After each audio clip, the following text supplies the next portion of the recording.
ورحمة الله وبركاته. وعليكم السلام ورحمة الله وبركاته. نحمده ونستعينه ونستغفره ونؤمن به ونتوكل عليه ونعوذ بالله من شرور أنفسنا ومن سيئات أعمالنا. من يهده الله فلا مضل له ومن يضلله فلا هادي له. نشهد أن لا إله إلا الله وحده لا شريك له ونشهد أن سيدنا وسندنا وحبيبنا وطبيبنا وطبيب قلوبنا ومولانا محمدا عبده ورسوله الذي أرسله بالحق بشيرا ونذيرا وداعيا إلى الله بإذنه وسراجا منيرا. فقد قال الله تعالى في كلامه المجيد والقرآنه التوحيد. أعوذ بالله من الشيطان الرجيم. بسم الله الرحمن الرحيم. الله أكبر. أستغفر الله إن الله غفور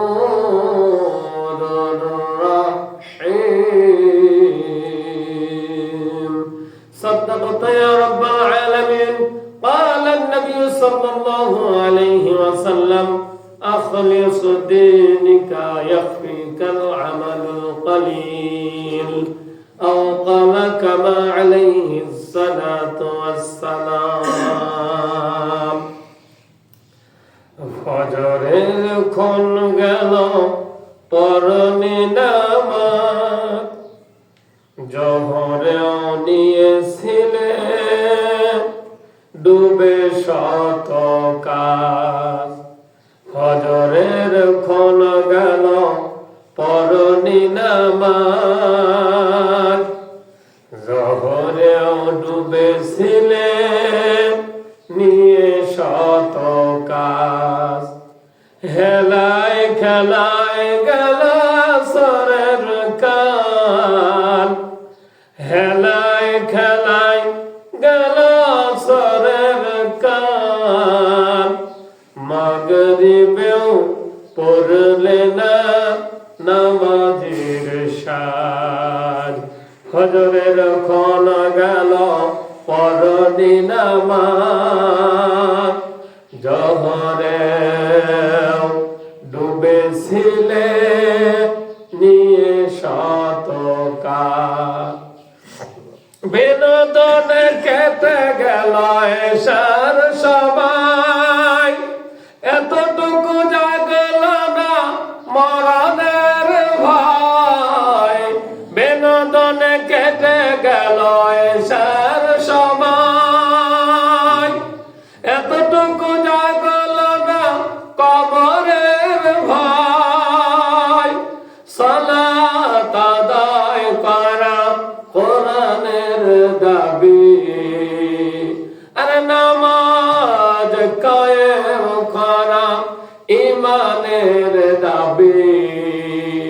পরকাল মুখী করো দিলটাকে আজ ফজরের ফোন গেল পরনে নামাজ জহরে ডুবেছিলে নিয়ে শত কাজ। আলহামদুলিল্লাহ। আলহামদুলিল্লাহ। সম্মানিত উপস্থিতি, আমরা আল্লাহ তাআলার শুকরিয়া আদায় করছি যে আল্লাহ রাব্বুল আলামিন আমাদেরকে পবিত্র রমাদানুল মুবারক মাস আসতে আর মাত্র এক সপ্তাহ বাকি, এমন একটি সময়ে এমন একটি দিনে আল্লাহ সুবহানাহু ওয়া তাআলা জান্নাতের টুকরার মধ্যে এসে আমাদেরকে সমবেত হওয়ার জন্য সুযোগ করে দিয়েছেন। এজন্য আমরা সকলে আমাদের অন্তরের অন্তরস্থল থেকে কৃতজ্ঞতা প্রকাশ করে নিচ্ছি, শুকর আদায় করছি, সকলে করে নিচ্ছি আলহামদুলিল্লাহ। আলহামদুলিল্লাহ। একটু মুহাব্বত করি আলহামদুলিল্লাহ। আর একবার করি আলহামদুলিল্লাহ। দরুদ ও সালাম পেশ করে নিচ্ছি সেই নেতার প্রতি, সেই সাইয়্যিদের প্রতি, যে নেতা সারা জীবন উম্মতের মায়ায় কেঁদেছেন, সারা জীবন উম্মতের মুহাব্বতে কাটায় দিয়েছেন, আজও মদিনার জমিনে শুয়ে কাঁদতেছে, ইয়া উম্মতি হাবলি, ইয়া উম্মতি হাবলি। যে রাসূল কবর থেকে যখন উঠবেন তখনই বলবে ওয়া ইয়াকুলু ওয়া ইয়াকুল, উম্মতের ব্যথায় কাঁদতে থাকবেন। সেই রাসূলের প্রতি, সেই দরদি নবীর প্রতি আমরা আমাদের অন্তরের অন্তরস্থল থেকে বিনয় অবনীত চিত্তে ছোট্ট একটু দরুদ পড়ে নিচ্ছি, সকলে বলছি সাল্লাল্লাহু আলাইহি ওয়াসাল্লাম। সম্মানিত উপস্থিতি, আজকে আমরা যে আলোচনাটা করতে যাচ্ছি খুবই গুরুত্বপূর্ণ আলোচনা। আর পূর্বে আমি আলোচনা করেছিলাম 10 ব্যক্তির দোয়া আল্লাহ কখনো কবুল করবে না। আজকে কিভাবে দোয়া কবুল হবে, কোন আমল করলে দোয়া কবুল হবে, কিভাবে সামনে পবিত্র রমাদানুল মুবারক মাসের সেহরি খাইলে কবুল হবে, কিভাবে ইফতার করলে কবুল হবে, কিভাবে তারাবি পড়লে কবুল হবে, কিভাবে কোরআনুল কারীম পড়লে কবুল হবে, এই গুরুত্বপূর্ণ একটা বিষয় আমি আপনাদের সামনে পেশ করতে চাচ্ছি। এই জন্য আমি যে আয়াতে কারিমা তেলাওয়াত করেছি, আস্তাগফিরুল্লাহ ইন্নাল্লাহা গফুরুর রাহিম। আল্লাহু আকবার, আল্লাহু আকবার। আমরা যদি আল্লাহ সুবহানাহু ওয়া তাআলার দরবারে তওবা করতে পারি, কি করতে পারি? তওবা, ইস্তিগফার করতে পারি, তাহলে আল্লাহ রাব্বুল আলামিন আমাদের সারা জীবনের সমস্ত জীবনের গুনাহ খাতা maaf করে দিবেন। বলেন আমিন। আমিন। এজন্য আস্তাগফিরুল্লাহ ইন্নাল্লাহা গফুরুর রহিম, আল্লাহর চাইতে মার্জনাকারী, maaf করনেওয়ালা আর দ্বিতীয় একটাও, সর্বোত্তম maaf করনেওয়ালা কে? আল্লাহ। দুজন বলেন কে? আল্লাহ। এই জন্য আসুন, এই তওবার যে গুরুত্ব, 4টি বিষয় যদি কোনো বান্দা বান্দি আমল করে, বলেন তো কয়টি বলতেছি? 4টি বিষয়। এই 4টি বিষয় আমল করার পরে আমি আল্লাহ রাব্বুল আলামিনের কাছে যেই দোয়া করবে, আল্লাহ রাব্বুল আলামিন সাথে সাথে বান্দা বান্দির জন্য ওই দোয়া কবুল করে নেবে। বলেন আলহামদুলিল্লাহ। আলহামদুলিল্লাহ। এই 4টি বিষয় নিয়ে আমি আজকে আপনাদের মাঝে গুরুত্বপূর্ণ আলোচনা পেশ করব। সামনে আসতেছে পবিত্র রমাদানুল মুবারক মাস, যেই মাসে যেন আমরা পবিত্র রমাদানুল মুবারক মাসের সিয়াম সাধনা সঠিকভাবে পালন করতে পারি, জাহান্নাম থেকে মুক্তি পেয়ে জান্নাতের উপযুক্ত হিসেবে গড়ে উঠতে পারি। এই জন্য 4টি বিষয় খুবই গুরুত্বপূর্ণ। 4টি বিষয় খুবই কি গুরুত্বপূর্ণ। 1 নম্বর বিষয় আস্তাগফিরুল্লাহ, মানে তওবা। এখন আমরা তো সকলেই করি আস্তাগফিরুল্লাহ রাব্বি মিন কুল্লি যামবিন ওয়া আতুবু ইলাইহি, এটাই মনে হচ্ছে তওবা, ঠিক না? আসলে এটা প্রকৃত তওবা না, এটা হলো মৌখিক তওবা। এটা কি বলেন তো? মৌখিক। প্রকৃত তওবা কি? আমি একটা সাহাবার উদাহরণ দেব। একজন সাহাবা মাত্র ইসলাম ধর্ম গ্রহণ করেছে, মুসলমান হয়েছে মাত্র 21 দিন হলো। কয়দিন বলেন? 21 দিন। তাহলে খুব বেশি, মানে যাকে আমরা বলি নব মুসলিম। কি মুসলিম?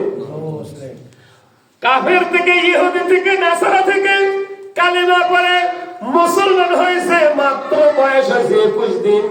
এই 21 দিনের মধ্যে সে নামাজ কালাম সব ঠিকঠাক মতো আদায় করতেছে, কিন্তু এই নব মুসলিমের একটা খাসলত ছিল, একটা অভ্যাস ছিল, সে শুধু কাফনের কাপড় চুরি করত। নাউজুবিল্লাহ। কি করত?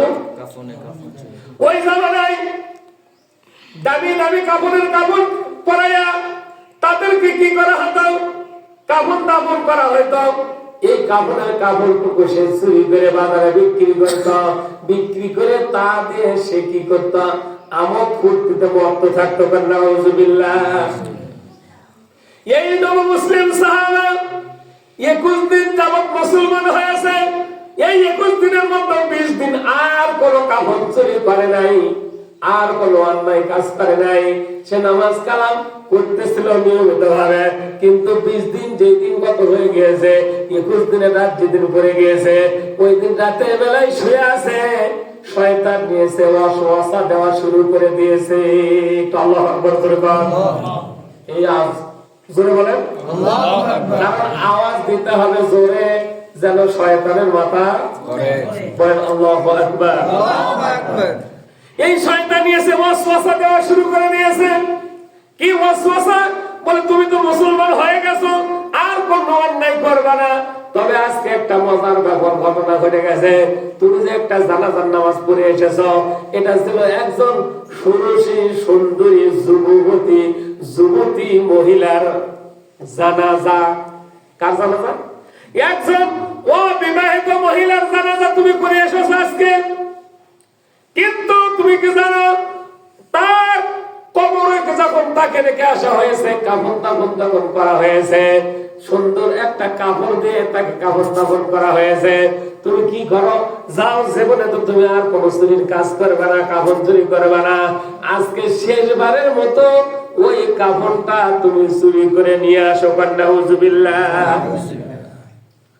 শয়তানের কুমন্ত্রণা আমাদেরকে দেয় কি দেয় না? যেভাবে করছে মনে হইতেছে না আপনাদের জীবনে শয়তান ওয়াসওয়াসাই দেয় নাই। আপনার এই নির্ঘাত একেবারে নিষ্পাপ ফেরেশতা। শয়তান ওয়াসওয়াসা দেয় কি দেয় না? জোরে বলতে হবে। যারা ঘুমাচ্ছেন তারাও বলেন, কি দেয় কি দেয় না? দেয়।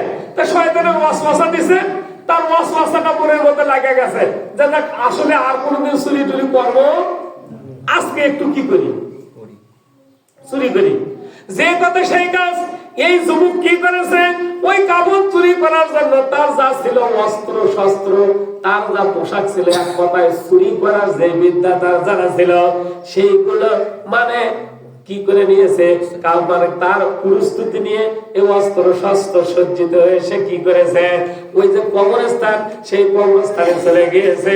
ওই ষোড়শী, ওই সুন্দরী, সব চাইতে আরবের মধ্যে সুন্দরী মহিলা ছিল, অবিবাহিত একজন মহিলা ছিল। যুবতীর লাশ কবরে দাফন করার পর সে কি করেছে? রাত যখন গভীর হয়ে গিয়েছে, কাপড়টা চুরি করার জন্য কবরটা খনন করা শুরু করে দিয়েছে। খবর খনন করা যখন শেষ হয়ে গিয়েছে, তখন তার কাফনের কাপড়টা আস্তে আস্তে তার মানে গা থেকে সরায় নিয়েছে। নাউজুবিল্লাহ। মাটি ঘুরতে ঘুরতে গায়ে ঘাম ছুটে গেছে, কি ছুটে গেছে? পেরেশান হয়ে গেছে। হ্যাঁ, তো কাপড়ের কাপড় হাতে যখন নিচে নিয়ে উঠে আসবে, কি করবে? শয়তান আবার ওয়াসওয়াসা দিতেছে, আরে যুবক, তুমি তো একজন যুবক, যেই যুবতীর মানে গা থেকে তুমি কাপড় গুলো কি করেছো? সরাই নিয়েছো। সে তো একবারে উলঙ্গ হয়ে গেছে। নাউজুবিল্লাহ। তুমি একটু তার দিকে চেয়েও দেখলা না, সে তো আরবের মধ্যে সব চাইতে বেশি সুন্দরী। নাউজুবিল্লাহ। তো যুবক বলতেছে, কথা তো ঠিকই, মন্দ নয়, একটু দেখি না কেন? যেই যুবকের নজরটা ওই যুবতীর দিকে পড়েছে, মনে হয় পূর্ণিমার চাঁদ যেন ঝলক মেরেছে। নাউজুবিল্লাহ। শয়তান ওয়াসওয়াসা দিয়েছে, জীবনে তো তুমি আর কাপড়ের কাপড় কোনোদিন চুরি করবে না। দেখো এত সুন্দর নারীকে দিয়ে তুমি কিভাবে যাও, তুমি একটু তার সাথে অকাম কুকাম করো। নাউজুবিল্লাহ। এই যুবকটা শয়তানের ওয়াসওয়াসায় পড়ে, শয়তানের ধোঁকায় পড়ে ওই মৃত্যু যুবতীর সাথে অকাম করেছে, নাউজুবিল্লাহ। যখন তার কাজটা শেষ হয়ে গেছে, যখন উঠে আসবে, তখন ওই মহিলাটা যেন তাকে ডেকে ডেকে বলতেছে, ও যুবক, তুমি আমার কাফনের কাপড় চুরি করেছো, আমাকে বিবস্ত্র করেছো। আমি তো শক্তি থাকার পরেও আমি তোমাকে বাধা দিতে পারবো না, যেহেতু আমি মৃত্যুবরণ করেছি, আমি কবরস্থ হয়েছি। কিন্তু তুমি আমার সাথে এমন একটি অপব্যবহার করলা, কেমনে আমি হাসরের ময়দানে আমার মুখটা দেখাইব, আমি নাপাক অবস্থায় কেমনে করে হাসরের ময়দানে উঠব। এই কথাটা যেন ওই যুবকের কানের মধ্যে বারবার বাড়ি খাইতেছে। একটু আল্লাহু আকবার বলে। যুবক আর ঠিক থাকতে পারে না, বাড়িতে গিয়েছে, ঘুমাইতে পারে না। শুধু ওই মহিলার চেহারাটা আর ওই মহিলার কথাটা তার কানের মধ্যে কি খাইতেছে, বাড়ি খাইতেছে। এইরকম কাপড়ের কাপড় ফালায় দেয়া রাস্তায় গলিতে গলিতে পাগলের মতো ঘুরে বেড়াইতেছে। আর শুধু ওই কথাটা তার কানের মধ্যে বাজতেছে। যে রাস্তা দিয়ে যাইতেছে, ওই রাস্তা দিয়া হযরত ওমর ফারুক রাদিয়াল্লাহু তাআলা আনহু আসতেছে। বলেন আল্লাহু আকবার। নরম সাহাবী না গরম? গরম। জোরে বল না কেন? গরম। এমন গরম সাহাবী যে রাস্তা দিয়ে যাইতো, ওই রাস্তা দিয়ে 40 দিন শয়তান আর হাঁটতো না। জোরে আল্লাহু আকবার বল। কয়দিন? 40 দিন। আরে জোরে বলেন কয়দিন? 40 দিন। আচ্ছা, শয়তানই 40 দিন হাঁটতো না, তাহলে কেমন গরম ছিল? এই যুবকের চোখে পানি দেখেন ওমর রাদিয়াল্লাহু তাআলা আনহু বলতেছে, ও মুসলিম ভাই, ও মুসলমান ভাই, তোমার কি হয়েছে? তোমার চোখে পানি কেন? তখন সে বলতেছে, আমি এমন একটা কাজ করেছি, এমন একটা অন্যায় করে ফেলেছি, এখন এই অন্যায়ের আমার কি ক্ষমা হবে? আল্লাহু আকবার বলে। মনের মধ্যে কি আছে? অনুশোচনা। মনের মধ্যে কি চলে আসছে? অনুশোচনা আসছে। হাই রে, আমি এটা কি কাজটা করলাম? কাপড়ের কাপড় চুরি তো করেইছি, আবার মৃত্যু মানুষের সাথে কি করেছি? জিনা করেছি। নাউজুবিল্লাহ। তো এটা কি আমার কোনোদিন ক্ষমা হবে? আমি মুসলমান হইলাম অন্য জাতির থেকে জান্নাত পাওয়ার আশায়, আর যদি আমার ক্ষমা না হয় তাহলে তো নির্ঘাত আমার জাহান্নাম। খুলে বলেছে ওমরের কাছে। ওমর বলতেছে, ঠিক আছে, চলো আমরা যাই। ওয়ামা আরসালনাকা ইল্লা রাহমাতাল লিল আলামিন। আল্লাহু আকবার। আমাদের জন্য শুধু না, तमाम পৃথিবীর মধ্যে মাখলুকাতের জন্য আল্লাহ রাব্বুল আলামিন একজন মানবকে রহমত স্বরূপ পাঠাইছেন। তিনি আর কেউ নয়, আপনার আমার দরদি নবী, আপনার আমার রাসূল মুহাম্মাদুর রাসূলুল্লাহ সাল্লাল্লাহু আলাইহি ওয়াসাল্লাম। তার দরবারে চলো যাই, তার কাছ থেকে আমরা কি নেব? এর একটা ফয়সালা নেব। যুবককে নিয়ে ওমর রাদিয়াল্লাহু তাআলা আনহু আল্লাহর রাসূলের দরবারে হাজির। যখন এই যুবক এই কথাগুলো আল্লাহর রাসূলের কাছে বর্ণনা করতেছিল, আল্লাহর রাসূলের চোখ বেয়ে, গাল বেয়ে, দাড়ি বেয়ে টপ টপ করে পানি পড়তেছিল। আর বলতেছে, যুবককে, তুমি এমন অন্যায় করেছো। যে কথা বলেছে, যুবকটা ওইখান থেকে পলায়ন করেছে। বলেন আল্লাহু আকবার। কারণ যুবক মনে মনে ভাবতেছে, আল্লাহ রাসূল যদি বলে যে কাম করছো আর কোনোদিন ক্ষমা হবে না, তিনি একটা দলিল হয়ে যাবে। কি হয়ে যাবে? আল্লাহ রাসূলের কথা মানে কি? একেবারে 100% দলিল। 100% কি দলিল? যেমন আল্লাহর কথার দলিল, তেমন রাসূলের কথারও দলিল। যেখানে আল্লাহ রাব্বুল আলামিন আল্লাহর নাম বলেছেন, আলহামদুলিল্লাহি রাব্বিল আলামিন, তারপরে করে আল্লাহ রাব্বুল আলামিন বলে দিয়েছেন, ওয়া মা আরসালনাকা ইল্লা রাহমাতাল লিল আলামিন।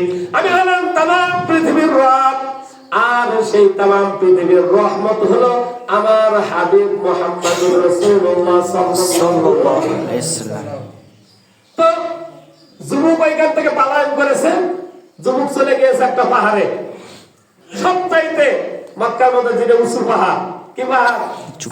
উঁচু পাহাড়। আপনারা তো দেখেই আছেন, যারা উমরাতে গেছেন তারা দেখেন নাই? ওই পাহাড়ে যে যুবক খাওয়া নাই, ঘুম নাই, গোসল নাই, শুধু অনুশোচনা করতেছে কার কাছে? আল্লাহর কাছে। আওয়াজ থেকে আল্লাহর কাছে। আল্লাহর কাছে শুধু অনুশোচনা করতেছে, আর দোয়া করতেছে, আল্লাহ কি অন্যায় আমি করলাম, ও আল্লাহ তুমি আমাকে মাফ করে দাও। একদিন যায়, 2 দিন যায়, 3 দিন যায়, 4 দিন যায়, এইভাবে 1 2 3 4 করতে করতে 40 দিন যখন কত হয়ে গিয়েছে, জিবরাইল আলাইহিস সালাতু ওয়াস সালামকে আল্লাহ রাসূলের দরবারে আল্লাহ রাব্বুল আলামিন পাঠিয়ে দিয়েছে। কোন সুবহানাল্লাহ। সুবহানাল্লাহ। জিবরাইল এসে বলতেছে, ইয়া রাসূলুল্লাহ, সকলে বলেন সাল্লাল্লাহু আলাইহি ওয়াসাল্লাম। জিবরাইল কি বলতেছে? ইয়া রাসূলুল্লাহ, বলেন সাল্লাল্লাহু আলাইহি ওয়াসাল্লাম। ইয়া রাসূলুল্লাহ সাল্লাল্লাহু আলাইহি ওয়াসাল্লাম, আপনার দরবারে আজ থেকে 40 দিন পূর্বে একজন যুবক এসেছিল, আপনার কি মনে আছে? আল্লাহু আকবার, জোরে বলেন আল্লাহ। আর একটু জোরে আল্লাহু আকবার। বলতেছে, একজন যুবক যে আপনার কাছে 40 দিন পূর্বে এসেছিল, আপনি কি ওই যুবকের খোঁজ খবর নিয়েছেন? আল্লাহ রাব্বুল আলামিন খবর পাঠাইছেন জিবরাইলের মাধ্যমে, যে আমার হাবিবকে বলো যে যুবক তার দরবারে গিয়েছিল একটা জিনিস শোনার জন্য, হ্যাঁ, তার কি আর কোনো খোঁজ খবর নিয়েছে? বলতেছে, ও ভাই জিবরাইল, রাষ্ট্রীয় কাজে ব্যস্ত থাকার কারণে, বিভিন্ন জায়গায় কাজে ব্যস্ত থাকার কারণে আমি তো তার খোঁজ খবর নিতে পারি না। এটা এখন বলেন। বলতেছে, ওই যুবকটা ওই যে পাহাড়ের উপর উঠেছে, আপনাকে যে বর্ণনা করেছিল, আল্লাহর কাছে অনুশোচনা করেছে, তওবা করেছে, আল্লাহ রাব্বুল আলামিন ওই যুবকের তওবা কবুল করে তাকে মাফ করে দিয়েছেন। সুবহানাল্লাহ। সুবহানাল্লাহ। রাসূল যা দেখে, এই যুবক কি করতেছে? কান্নাকাটি করতেছে। কি কান্নাকাটি করেছে? বলতেছে, ও আল্লাহ, আমি আমার দয়ার রাসূলের কাছে গেলাম, রাসূল তো আমাকে বিমুখ করে ফিরিয়ে দিয়েছে, আল্লাহ রাসূল ফিরিয়ে দিয়েছে, আর কোন জায়গা নাই, কেবলমাত্র শুধুমাত্র একমাত্র জায়গা হলো তোমার কাছে। আল্লাহু আকবার। কারণ 2টা জায়গা, এক জায়গায় থেকে আমি ফেরত এসেছি, আর একটি মাত্র জায়গা বাকি আছে, ওই জায়গাটায় আমি এখন কি করেছি? আল্লাহ তোমার কাছে আমি তওবা করেছি, জীবনে আর কোনোদিন মানে অকান্ত কাম করবো না, কাপড় চুরি করবো না, জীবনে আর কোনোদিন অন্যায় কাজ করবো না। আল্লাহ তুমি আমারে মাফ করে দাও। আল্লাহু আকবার। আল্লাহ তার তওবা কি করে নিছে? কবুল করেন। তাহলে তওবা শব্দের আবিধানিক অর্থ হলো ফিরে আসা। বলেন তো কি? ফিরে আসা। ফিরে কোথা থেকে ফিরে আসবে? মন্দ কাজ থেকে। মন্দ কাজ থেকে। আপনি একটু সুদ খান, সুদ থেকে ফিরে আসেন। আপনি একটু ঘুষ খান, ঘুষ থেকে ফিরে আসেন। আপনি একটু চুগলখড়ি করেন, চুগলখড়ি থেকে ফিরে আসেন। আপনার একটু মিথ্যা বলার অভ্যাস আছে, মিথ্যা থেকে ফিরে আসেন। এক কথায় অন্যায় কাজ থেকে, মন্দ কাজ থেকে ফিরে এসে ভালোর থেকে ফিরে আসা, এর নাম হলো তওবা। বলেন আস্তাগফিরুল্লাহ, ইন্নাল্লাহা গফুরুর রাহিম। আল্লাহু আকবার। যদি আমরা এরকম কি করতে পারি? তওবা। অনুশোচনা তওবা করতে পারি, আল্লাহ তাআলা আমাদের সব অতীতের গুনাহ আল্লাহ কি করে দেবেন? মাফ করে দেন। এই জন্য আসুন, আমি 4টি বিষয় বলে আজকে শেষ করব। 4টি বিষয় যদি কোনো বান্দা বান্দি আমল করে, বলতেছে 4টি বিষয় আমল করার পরে আল্লাহ রাব্বুল আলামিনের কাছে যে দোয়া করবে, আল্লাহ রাব্বুল আলামিন তার জন্য সেই দোয়াগুলো কবুল করে নেবে। বলেন আলহামদুলিল্লাহ। আলহামদুলিল্লাহ। 4টি বিষয়, 1 নম্বর বিষয় যেটা আমি বলেছি, বেশি বেশি করে তেলাওয়াত করতে হবে আস্তাগফিরুল্লাহ। আস্তাগফিরুল্লাহ। সবাই জবান খুলেন। আস্তাগফিরুল্লাহ। তাই জবান খুলবেন না, মনে করবো যে ইংলিশ শয়তান মুখের মধ্যে বসে, এখনো বসে আছে। বলেন বলেন আস্তাগফিরুল্লাহ। আস্তাগফিরুল্লাহ। আস্তাগফিরুল্লাহ। সামনে রমাদানের মুবারক মাস, যাতে করে আমাদের আমলগুলো কবুল হয়, এই দোয়াগুলো করলে আল্লাহ কবুল করে দিবেন। 1 নম্বর, প্রত্যেকদিন তিলাওয়াত করতে হবে মাত্র 100 বার। কয়বার? সবাই কোন কয়বার? কোন দোয়া? আস্তাগফিরুল্লাহ। ছোট্ট আস্তাগফার, যেটা আর বেশি পড়া লাগবে না, শুধু এতটুকুই বলেন আস্তাগফিরুল্লাহ। 100 বার যে ব্যক্তি তেলাওয়াত করবে, তারপরেরটা হলো লা ইলাহা ইল্লাল্লাহ। বলেন ইলাহা ইল্লাল্লাহ। আরেকবার বলেন লা ইলাহা ইল্লাল্লাহ। যে বান্দা বান্দি 100 বার প্রতিদিন তেলাওয়াত করবে, কয়শো বার? 100 100 বার প্রতিদিন যে বান্দা বান্দি এই লা ইলাহা ইল্লাল্লাহ তেলাওয়াত করবে, যে দোয়া করবে আল্লাহ সেই দোয়া কবুল করে নেবে। তারপরেরটা হলো লা হাওলা ওয়ালা কুওয়াতা ইল্লা বিল্লাহ। পরের লা হাওলা ওয়ালা কুওয়াতা ইল্লা বিল্লাহ। পুরোটা বলা লাগবে না, এতটুকু বলেন লা হাওলা ওয়ালা কুওয়াতা ইল্লা বিল্লাহ। এই ছোট্ট দোয়াটা দিনে 100 বার করে তেলাওয়াত করবে। বলতেছে এই দোয়া তেলাওয়াত করার পরে যে দোয়া করবে আল্লাহ রাব্বুল আলামিন ওই তেলাওয়াতকারীর জন্য সেই দোয়াটাই তীর মিস হতে পারে, বন্দুকের গুলি মিস হতে পারে, কিন্তু তার দোয়া কোনোদিন মিস হবে না। আল্লাহু আকবার। আল্লাহু আকবার। 4 নম্বর যে দোয়াটা তেলাওয়াত করতে হবে, ছোট্ট একটু দরুদ পড়তে হবে সাল্লাল্লাহু আলাইহি ওয়াসাল্লাম। পরে সাল্লাল্লাহু আলাইহি ওয়াসাল্লাম। পরে আবার সাল্লাল্লাহু আলাইহি ওয়াসাল্লাম।